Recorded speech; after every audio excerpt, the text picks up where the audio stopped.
Okay, this is our topic, identifying terms in a radical expressions.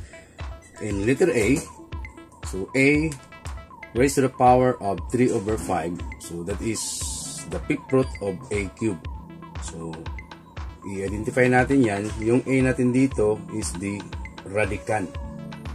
And 5, si A yung radicand, si 5 is the index. Yan, yung si fifth root. Okay? The radical is the fifth order. Okay? So, ibig sabihin kung basahin natin yan, the fifth root of A cubed. Okay?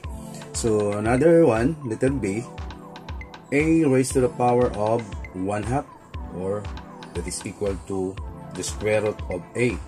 So, the index is understood to be 2.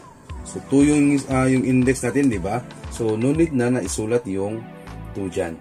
So, and may not be written. So, hindi na natin isulat si 2. Okay?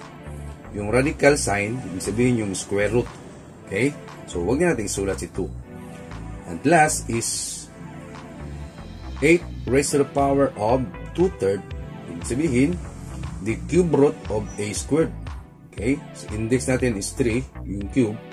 Or, isimplify natin yung 8 squared, the cube root of 64. Okay?